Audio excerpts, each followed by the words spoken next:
tissues including that epithelial tissue having the epithelial cells, connective tissue including blood and blood which connects overall body, muscular tissue which contains the muscular cells, nervous tissue which gives the sensation of various organs from the body, that is nervous tissues.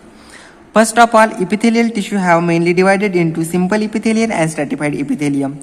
Simple epithelium has divided into 4 subtypes including that squamous epithelium, cuboidal epithelium, columnar epithelium and pseudostratified epithelium.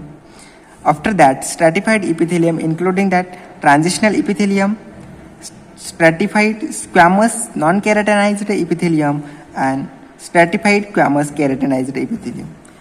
These are the overall about epithelial tissues. After that, connective tissue including that first of all fibroblast and the fibrocysts. After that, adipose or the fat cell.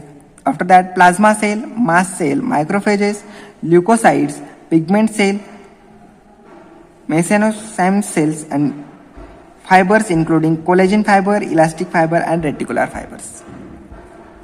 After that, muscular tissue including that skeletal muscle, smooth muscle and cardiac muscle.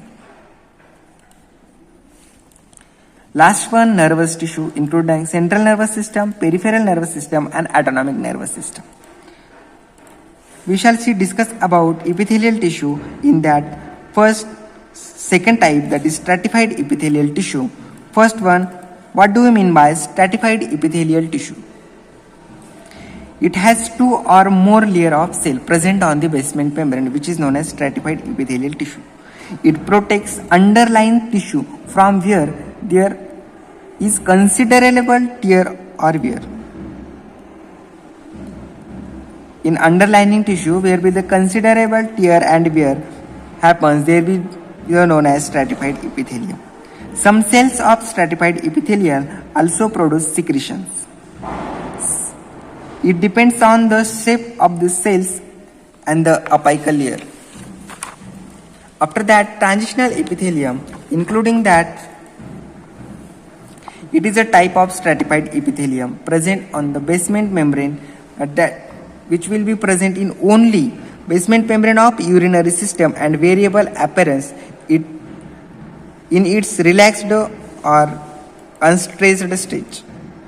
This type of epithelial tissue mainly active in the urinary system including that the variable appearance, that means in relaxed or unstressed state of these tissues. It looks like an stratified cuboidal epithelia except that cells in the apical layer tend to be large or rounded. Example, urinary bladder, portion of ureters and the urethra. Second one, stratified squamous non-keratinized epithelium, that means it does not connect with keratin on the remaining moist. This type of tissues is known as stratified squamous non-keratinized epithelium.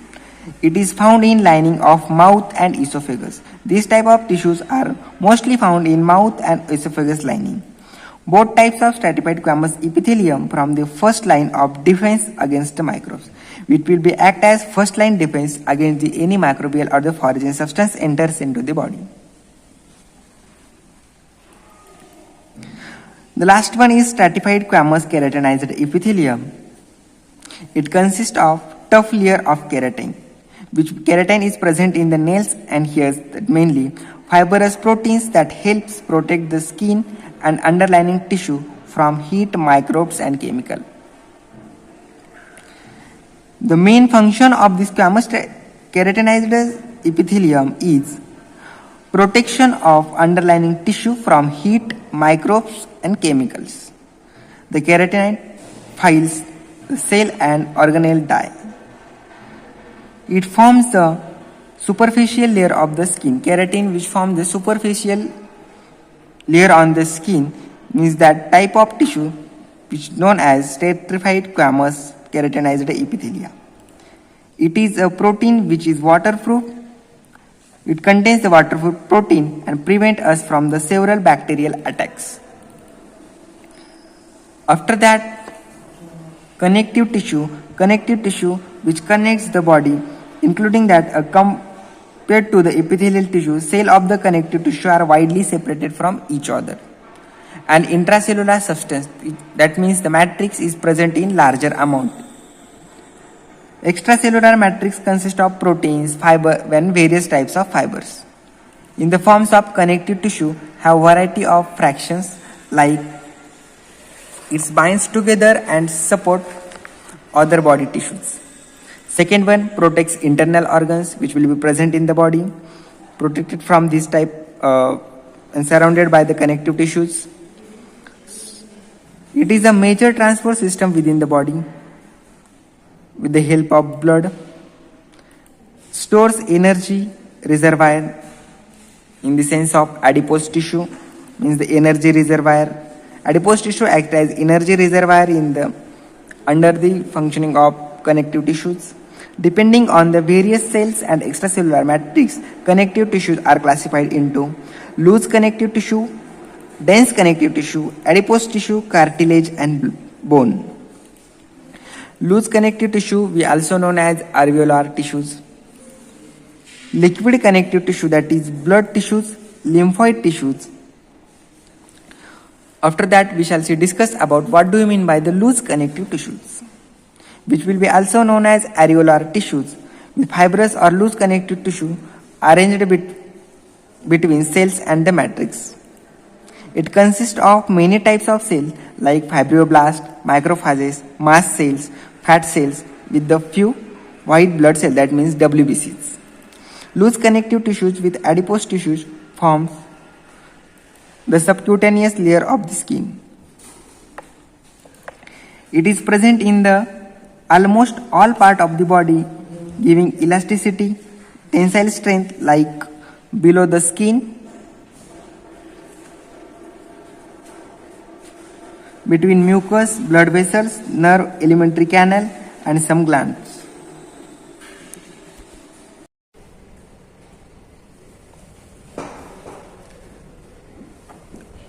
After that, we shall study about what do you mean by loose connective tissues.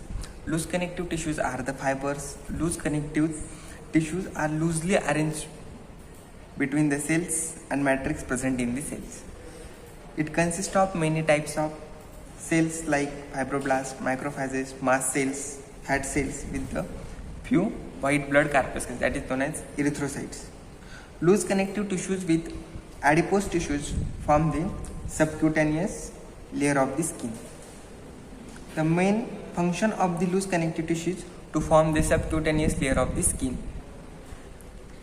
It is present in almost all part of the body, giving elasticity and tensile strength to the body, like below the skin, between muscles, blood vessels, nerve, alimentary canal, and some glands present in the body. After that, we shall discuss about what do you mean by the adipose tissue. Adipose tissue is also known as fatty tissues. It consists of fat cells called as adipocytes. These are the specialized for storage of triglycerides. Means adipose tissues are responsible to store the fats. That's why it is also known as fatty tissues. Adipocyte consists of large droplet of triglyceride. So cytoplasm nucleus of the cell one pass towards the periphery. Adipose tissue is good insulator, hence reduce heat loss from the skin. Adipose tissue is also known as good insulator, which prevent the heat loss from our skins. It also acts as major energy reservoir, which protects various organs of the skins. Adipose tissues are found in many organs of body, that is kidney, eye, between muscle fibers and below the skins. After that, we shall discuss about what do you mean by the dense connective tissue. This tissue is known as the dense connective tissue, and why it is known as dense connective tissues. As compared to loose connective tissue, dense connective tissue consists of more number of thicker and denser fiber. In dense connective tissue, the number of fibers, that is which having the thick and the denser fibers, is present. that is known as dense connective tissue. They have very few number of cells. Dense connective tissues are classified into subtypes, that is fibrous tissue, elastic tissue, cartilage. First of all, we shall discuss about what do you mean by the fibrous tissue. Fibrous tissue is nothing but the thin fiber-like structure present in the dense connective tissue, that is known as fibrous tissue. It consists of closely packed or bound collagen fiber with very little matrix. Collagen fiber is bound with the little matrix of the cell, that is known as fibrous tissues. Fibrocytes are very few in numbers, present in rows between the bundle of fibers. जो भी fibrocytes है वो few numbers में cell में present रहते हैं, उसका जो काउंट है इन रोज बिटवीन जो भी बंडल ऑफ फाइबर्स है उसमें वेरी फ्यू अमाउंट्स में प्रेजेंट रहते हैं. व्हाट आर द फंक्शंस और fibrous tissue were found, that is first to forming ligament which binds bone together. Fibrous tissues are very important to play role in the binds to the bones. After that, as an outer protective covering for the bone, fibrous tissue provide outer covering to the bones which helps to protection of the body. As an outer protective covering of some organs like kidneys, lymph nodes and brain. Fibrous tissue also act protection role in the organs of kidneys, lymph nodes and the brain. After that, we shall discuss about what do you mean by the elastic tissue. Elastic tissue are nothing but the elastic fibers present in the tissue or present in the body or any organelle, that is known as the elastic tissues. Elastic tissue consists of few cells and matrix consists elastic fiber that is secreted from the fibroblast. Fibroblast is nothing but the fibrous tissue present in the cell. The elastic fibrous gives yellowish color to the elastic tissue. जो भी elastic fibre से उससे elastic tissue को yellowish colour provide किया जाता है. Elastic tissue is strong. These are the strong type of tissues and can recall to its original shape. After the stretching of this tissue, it can regain its original position. That's why it's known as elastic tissues. It is present in organs where stretching or alteration of the shape is required, like wall of large blood vessels, trachea, bronchi, and the lungs. Elastic tissue also present in the diaphragm of the lungs. After the stretching, it can regain its original position. This is the key point of the elastic tissue. इसके बाद हम देखेंगे cartilage. Cartilage क्या होता है और cartilage के बारे में पूरे डिटेल जानकारी. Cartilage consist of network of collagen fibre. हमारे बॉडी के अंदर जो भी कोलेजन फाइबर का नेटवर्क होता है वो इलास्टिक टाइप का होता है. इसे हम कहते हैं cartilage. This cartilage is a very strong and its strength is attributed to its collagen fibres. Cartilage के जो भी कोई सेल्स रहते हैं उसे हम कॉन्ड्राइट्स कहते हैं. और जो भी कॉन्ड्राइट्स प्रेजेंट होते हैं वो इन सिंगल सेल में प्रेजेंट रहते हैं और ग्रुप में भी रहते हैं इन आवर एक्स्ट्रावास्कुलर मैट्रिक्स. उसके बाद हम देखेंगे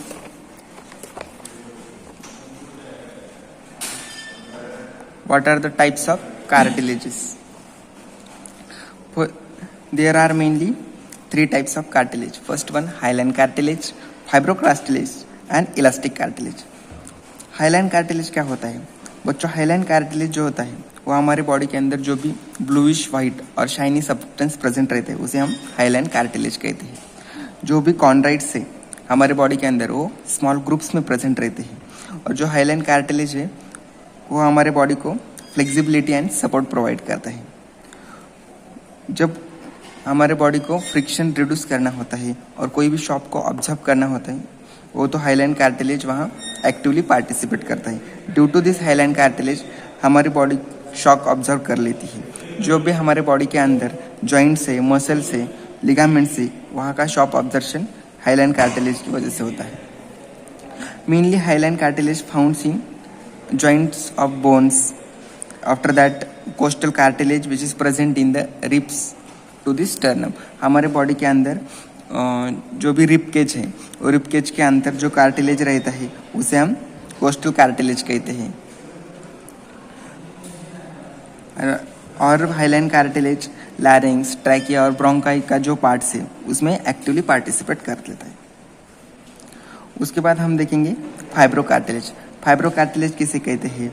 फाइब्रो कार्टिलेज यानी कि जो भी कॉन्ड्राइट्स है वो हमारे बॉडी के अंदर स्कैटर होते हैं. बंडल जो भी कोलेजन फाइबर्स है उसके बीच में वो स्प्रेड होता है, उसे हम फाइब्रो कार्टिलेज कहते हैं. It is a stuff and slightly flexible tissue. ये जो फाइब्रो कार्टिलेज है वो टफ टाइप ऑफ टिश्यू है. जो भी हमारे बॉडी के पैड्स है वर्टिब्रा के उसके अंदर फाइब्रो कार्टिलेज रहता है, उसे हम इंटरवर्टिबल डिस्क कहते हैं. जो भी हमारे बॉडी के अंदर वर्टिब्रा कॉलम है, वर्टिब्रल कॉलम के अंदर जो भी डिस्क रहते हैं उसे हम इंटरवर्टिबल डिस्क कहते हैं. On the rim of body sockets of the hip and shoulder joint. हमारे बॉडी के जो हिप एंड शोल्डर जॉइंट्स के जो सॉकेट्स है उसके अंदर भी फाइब्रो कार्टिलेज रहता है. As ligaments joining bones. हमारे बॉडी के अंदर जो भी लिगामेंट्स है बोन को ज्वाइन कर लेते हैं उसके अंदर फाइब्रो कार्टिलेज रहता है. उसके बाद हम देखेंगे इलास्टिक कार्टिलेज किसे कहते हैं. इलास्टिक कार्टिलेज यानी कि आफ्टर स्ट्रेचिंग जो रिगेन करता है इट्स ओरिजिनल पोजीशन, उसे हम क्या कहते हैं? इलास्टिसिटी. और जिस कार्टिलेज के अंदर ये क्षमता होती है, जिस कार्टिलेज के अंदर द पावर ऑफ इलास्टिसिटी है उसे हम कहते हैं इलास्टिक कार्टिलेज. हमारे बॉडी के अंदर जो भी एक्स्ट्रा वास्कुलर मैट्रिक्स है उसमें जो थ्रेड लाइस नेटवर्क है इलास्टिक फाइबर्स का उसे हम कहते हैं elastic cartilage.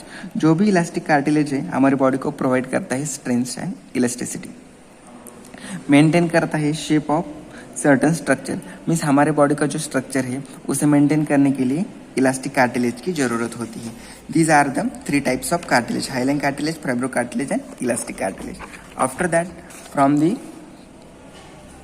Connective tissue we shall discuss what do you mean by the bone. Bone को हम बॉडी की एक फ्रेमवर्क कहते हैं. जो भी हमारे बॉडी की फ्रेमवर्क होती है बोन की वजह से बॉडी को एक स्पेसिफिक शेप मिलता है. बोन्स में क्या रहते हैं बच्चों? कैल्शियम और फॉस्फोरस, इन 2 एलिमेंट बोन के अंदर प्रेजेंट रहते हैं और 2 मिनरल्स रहते हैं. हमारे बॉडी के अंदर जो भी रेड बोन मैरो है उसके अंदर हमारे आरबीसीज का प्रोडक्शन होता है. आरबीसीज यानी रेड ब्लड कार्पल्सकल्स. जो भी येलो टाइप का बोन मैरो रहता है वो ट्राइग्लिसराइड्स का स्टोरेज करता है. जो भी बोन मैरो है उसमें जो कार्टिलेज है, जॉइंट्स है, बोन्स है, from the skeletal system of the body, overall body का जो स्केलेटल सिस्टम है उसके अंदर के जो कार्टिलेज है, जॉइंट्स है, उसमें बोन्स एक्चुअली प्रेजेंट रहता है. Mainly bones are classified into 2 types. First one is compact bone and second one is spongy bones. Spongy bone को हम कॉन्सिलेस बोन से नाम के भी जानते हैं. कॉम्पैक्ट बोन यानी कि क्या होता है? जो भी हमारे बॉडी का जो हैवर्जन सिस्टम है उसके हिसाब से 4 पार्ट्स दिए हैं कि कॉम्पैक्ट बोन कैसा रहता है. जो भी हमारा सेंट्रल कैनल्स रहता है ब्लड वेसल का और नर्व्स का, first of all this is Haversian of central and blood vessel. After that जो भी कॉन्सेंट्रिक रिंग्स रहती है हमारे एक्स्ट्रावेस्कुलर फ्लूइड्स में सराउंडेड सेंट्रल हैवर्जन कैनल, उसे हम लैमिले नाम से जानते हैं. It consist of mineral salts like calcium and phosphates. जो भी लैमिला रहते हैं उसके अंदर क्या कैल्शियम और फॉस्फेट्स रहते हैं. इन बीच ऑफ 2 लैमिली उसमें क्या स्मॉल स्पेस रहता है, उसे हम क्या कहते हैं? लैकुना. जो भी लैकुना है, लैकुना के अंदर क्या रहते हैं? सब मैच्योर्स बोन रहते हैं, उसे हम ओस्टियोसाइट्स के नाम से जानते हैं. जो भी लैकुना है वो कम्युनिकेट करता है विथ ईच अदर. दो लैकुना ईच अदर क्या कम्युनिकेट करते हैं through the series of affinity channels, उसे हम क्या करते हैं? कैनिकुलिस नाम के जानते हैं.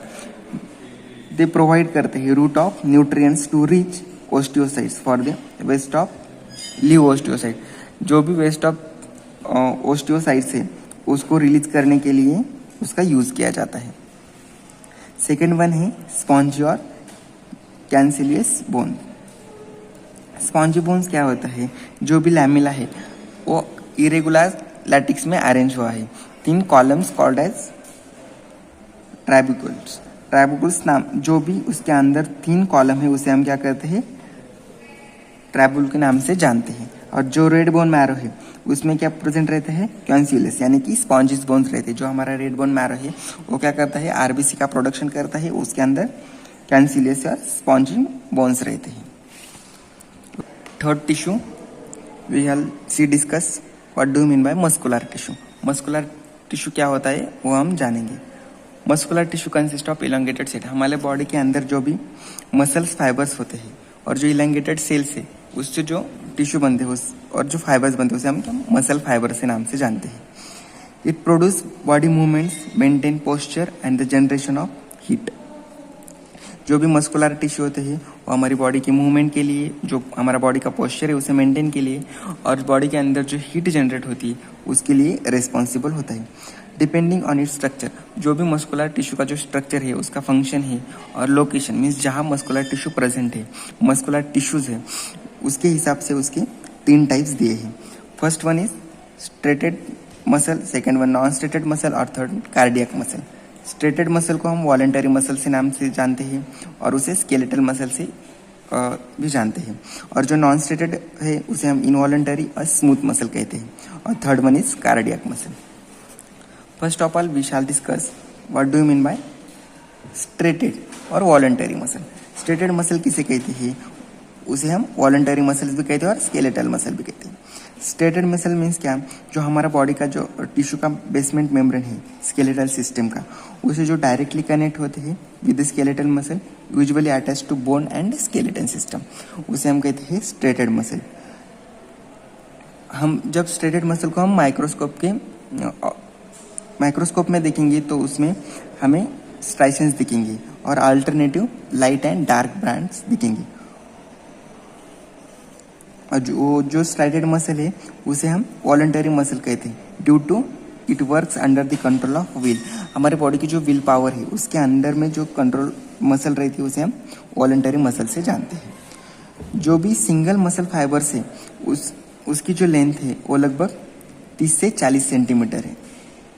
जो स्केलेटल मसल फाइबर्स है वो रफली सिलेंड्रिकल इन शेप है and consist of many nuclei. उसमें क्या है, एक सिलेंड्रिकल शेप की मसल्स है और उसके अंदर एक न्यूक्लिया प्रेजेंट है, उसे हम at is periphery level. All the muscle fibres are run parallel to each other. जो भी मसल फाइबर्स है वो एक दूसरे के पैरेलल में रन होती रहती है। The nuclei of skeletal muscle fibres are present just below the plasma membrane. Plasma membrane के नीचे जो क्या स्केलेटल मसल फाइबर्स प्रेजेंट रहते हैं उसे हम क्या कहते हैं, सार्कोलेमा। और सार्कोलेमा के अंदर सार्कोलेमा रहता है साइटोप्लाज्म में, और उस जो भी मसल फाइबर्स है उसके साइटोप्लाज्म में सार्कोलेमा रहता है, उसे हम सार्कोप्लाज्म से जानते हैं। ड्यू टू जो मसल डायरेक्टली स्केलेटल सिस्टम को अटैच रहती है उसे हम इसलिए हम उसे स्केलेटल मसल से जानते हैं। Second one non striated muscle, और उसे हम स्मूथ मसल से नाम से भी जानते हैं और उसे इनवॉलंटरी मसल्स भी कहते हैं। स्मूथ मसल यानी कि जो नॉन स्ट्रेटेड है, इसमें कोई भी स्ट्राइशंस नहीं है, इसलिए हम इसे नॉन स्ट्रेटेड मसल कहते हैं। It is not under the control of will power. हमारे बॉडी की जो विल पावर है उसके कंट्रोल में ये मसल्स नहीं रहती, इसलिए हम इसे इनवॉलंटरी मसल कहते हैं। जब हम इसे माइक्रोस्कोप पे अंडर देखेंगे तब उसमें स्पिंडल शेप्ड एक सेंट्रल न्यूक्लिया हमें अपीयर होगा, और इसमें सेंट्रल न्यूक्लिया हमें दिखेगा। जो भी फाइबर्स है वो स्मॉल है, थिकेस्ट है एंड मिडल। जो भी फाइबर्स इसके अंदर प्रेजेंट है वो मिडल थिक है, और जो भी बोथ एंड से उसे ये क्या है, थिन है। जो भी स्मूथ मसल्स है उसमें क्या है, इंट्रिंसिक एबिलिटी है कॉन्ट्रैक्ट एंड रिलैक्स। जो भी इंट्रिंसिक मसल है उसके अंदर क्या कॉन्ट्रैक्शन एंड रिलैक्शन की पावर है, इसलिए हम कॉन्ट्रैक्शन और रिलैक्शन इजीली फिक्स करते हैं। जो भी हमारे स्मूथ मसल्स हैं वो बॉडी के अंदर blood vessel, lungs, stomach, intestine and gall bladder and urinary bladder पे दिखाई देती है। Third one is cardiac muscle. जो मसल हार्ट में प्रेजेंट होती है उसे हम कार्डियक मसल कहते हैं। जो हमारे हार्ट्स के वॉल है थिबेसियन वॉल है, ईस्टेशियन वॉल है, ट्राइकेस्पिड वॉल, बाइकेस्पिड वॉल, उसे मेटल वॉल से भी जानते हैं। उसमें जो मसल्स प्रेजेंट रहती है उसे हम क्या कहते हैं, कार्डियक मसल, जो भी स्केलेटल मसल की तरह ही दिखती है और इसमें स्ट्राइशंस होते हैं। कार्डियक मसल जो है उसमें जो फाइबर्स है और ब्रांच टाइप के फाइबर्स है, only one central located nucleus, उसके अंदर एक सेंट्रल न्यूक्लियर प्रेजेंट रहती है। The end of the cell and their branches are very close contact with each other called as interlocated disc. जो भी इसके अंदर इंटरलोकेटेड डिस्क है उसमें सम गैप प्रेजेंट है, उसमें क्लोज कॉन्टैक्ट है, और जहाँ पे वो जॉइंट होती है उसे हम क्या कहते हैं, इंटरलोकेटेड डिस्क से जानते हैं। Interlocated disc can be seen thicker और darker lies on the muscle. जो इंटरलोकेटेड डिस्क है वो थिकर और लाइटर बैंड से प्रेजेंट है, और जो लाइनिंग है उसे हम इजीली आइडेंटिफाई करते हैं।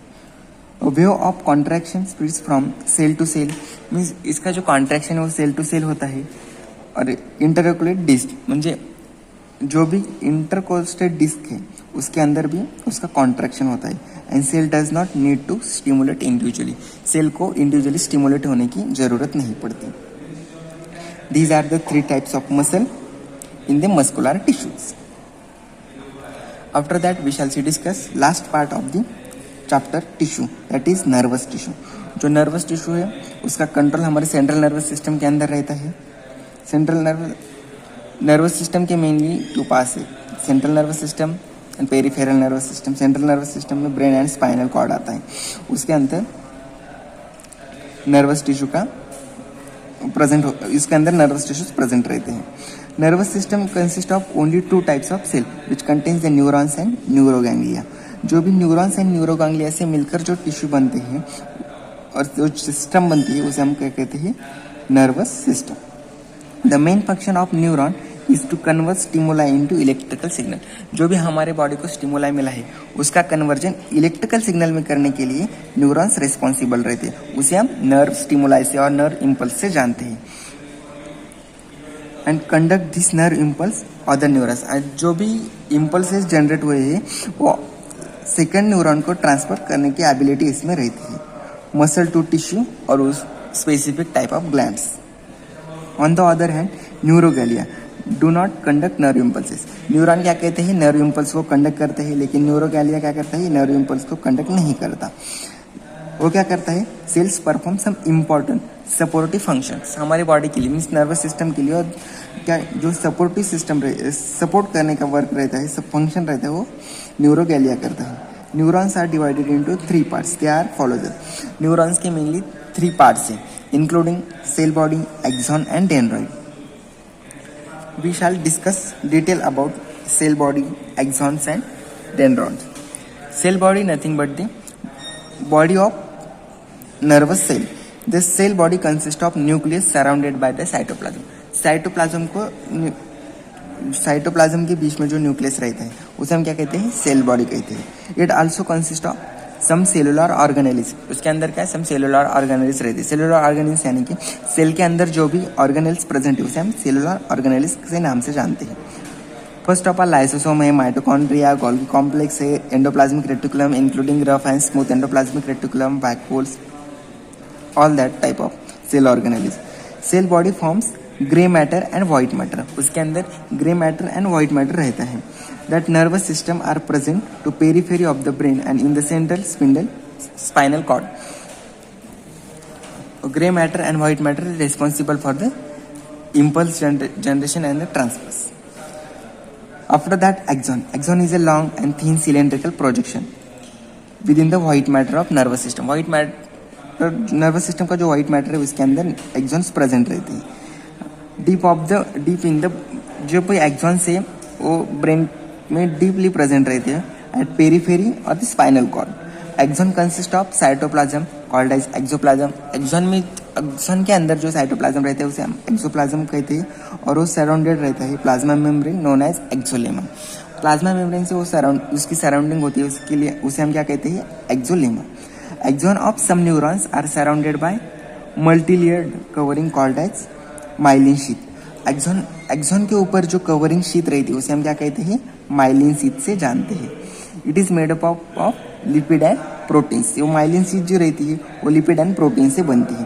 The function of myelin sheet का फंक्शन क्या है? To increase the speed of nerve impulse conduction. जो नर्व इम्पल्स कंडक्शन की स्पीड है उसे बढ़ाने का काम कौन सा रहता है? माइलिन शीट का। माइलिन शीट जो रहती है उसके अंदर क्या रहती है? सीरीज ऑफ श्वान सेल की सीरीज रहती है जो भी सराउंडेड रहती है एक्सॉन के। The outer most layer of Schwann cell is called as neurolemma. जो भी आउटर मोस्ट लेयर है श्वान सेल की उसे हम क्या कहते हैं? न्यूरोलेमा से जानते हैं। This is the detail about axons. Last part of neuron is called as dendrites. Dendrites क्या होते हैं? जो भी उसकी प्रोसेस है नर्व सेल की क्या जो इम्पल्स कैरी करने की टुवर्ड्स द नर्व सेल, इसको कहते हैं हम dendrites. This is usually short and tapering highly branched. जो भी डेंड्राइट्स रहते हैं क्या रहते हैं? शॉर्ट रहते हैं, टैपरिंग रहते हैं और हाईली ब्रांच रहते हैं। उसके एक दो से ज़्यादा ब्रांचेस रहती है। In neurons the dendrites form tree shaped process expanding from the cell body. Cell body से कवर्ड होकर उसकी क्या रहती है? ट्री शेप टाइप के डेंड्राइट्स प्रेजेंट रहते हैं। Types of nervous. अतः what are the types of nervous including sensory neuron, motor neuron and mixed neuron. Sensory neuron means जो भी हमें सेंस देता है, for example sense of smelling, sense of touch, sense of seeing that is optic nerve, sense of hearing, this is known as sensory nerve. Motor nerve means the functioning, that is afferent nerve from the central nervous to the external stimuli, and mixed nerve means the combination of sensory and motor nerve which is known as mixed nerve. Sensory nerves को हम afferent nerve से भी जानते हैं और motor nerves को हम efferent nerve से जानते हैं। उसके बाद हम देखते हैं सेंसरी और अफरेंट नर्व क्या होते हैं। जो भी हमारे nerve impulses are generated sensory neuro receptor. हमारे बॉडी के अंदर जो भी सेंसरी न्यूरो रिसेप्टर रहते हैं वो क्या करते हैं? पेरीफेरी को सेंसरी रीजन को सेंस भेजते हैं और इम्पल्स जनरेट करते हैं, उसे हम क्या करते हैं? सेंसरी नर्व्स कहते हैं। These nerve impulse are transmitted to spinal cord. जो भी नर्व इम्पल्स जनरेट हुआ है उसे हम स्पाइनल कॉर्ड को ट्रांसपोर्ट करते हैं। Then to the brain, spinal cord से होकर ब्रेन तक जाता है और sensory fibres where the sensation of perception. Suppose हमने किसी चीज़ को देखा है तो पहले हम सेंस क्या sensory nerves through spinal cord को जाएगा, फिर sensory area of optic nerve वहाँ पे जाएगा और उसके बाद इमेज फॉर्मेशन होकर हमें वो ऑब्जेक्ट दिखेगा। For example sight, taste, hearing, smell, balance means these are the 5 sense organ का जो वर्क है वो बेसिकली सेंसरी और अफरेंट नर्व का होता है। उसके बाद हम देखेंगे मोटर नर्व और इफरेंट नर्व। मोटर नर्व क्या होता है? ब्रेन से ओरिजिनेट होता है टू स्पाइनल कॉर्ड। ब्रेन से स्पाइनल कॉर्ड क्या है? मोटर नर्व है। और सेंसरी में क्या है? स्पाइनल कॉर्ड से ब्रेन तक। मोटर नर्व क्या होता है? ट्रांसमिट होती है इम्पल्स कहाँ से? Effector organ like muscles and glands. जो भी हमारा इफेक्टर ऑर्गन है उससे इम्पल्स ट्रांसमिट होते हैं। This result muscle contraction, stimulation of glandular secretion. जो भी हमारे बॉडी के अंदर डिफरेंट टाइप्स ऑफ सिक्रेशंस होते हैं from the different types of glands, और मसल्स का जो कॉन्ट्रैक्शन रिलैक्सेशन होता है वो मोटर नर्व के अंदर होते हैं, उसे हम अफरेंट नर्व से भी जानते हैं। और third one is a mixed nerve. Mixed nerve क्या है? जो भी हमारा स्पाइनल कॉर्ड है, सेंसरी और मोटर नर्व से अरेंज सेपरेटली, वो डिफरेंट मीन्स सेपरेटली अरेंज होता है आउटसाइड द स्पाइनल कॉर्ड के बाहर। When sensory and motor nerves are present in the same sheet. जब हमारा सेंसरी यानी मोटर न्यूरॉन है वो सेम शीट के अंदर जनरेट होगा, प्रेजेंट होगा, तो क्या करेगा?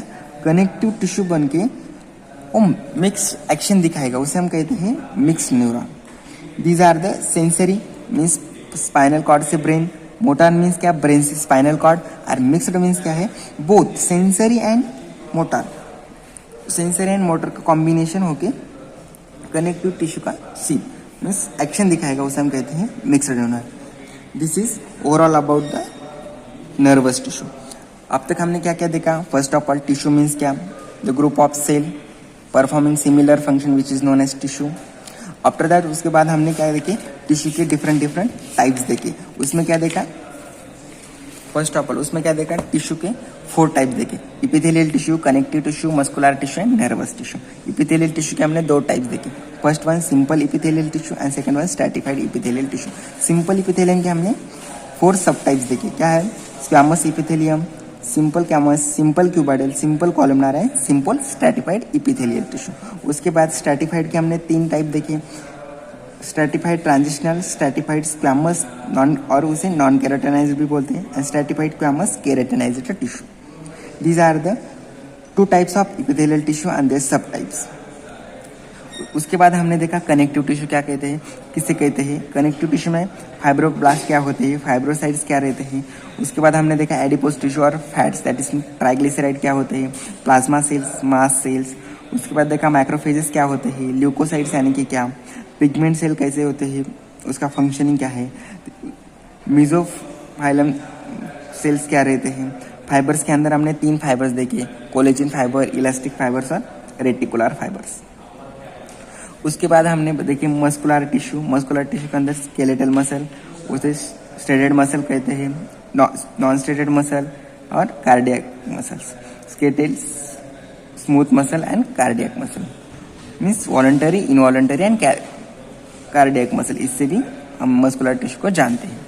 उसके बाद हमने देखा नर्वस टिश्यू, नर्वस टिश्यू के अंदर सेंट्रल नर्वस सिस्टम क्या होती है, पेरिफेरल नर्वस सिस्टम और एटोनॉमिक नर्वस सिस्टम। उसके अंदर हमने देखा न्यूरॉन, न्यूरॉन के टाइप देखे, cell body, dendrites and axon. उसके बाद हमने देखे न्यूरॉन के 3 टाइप्स कौन कौन से होते हैं, sensory neuron, motor neuron and mixed neuron, different neuron, efferent neuron and motor neuron. This is overall about tissue. उसके बाद नेक्स्ट चैप्टर में हम डिस्कस करेंगे नेक्स्ट टॉपिक। Thank you.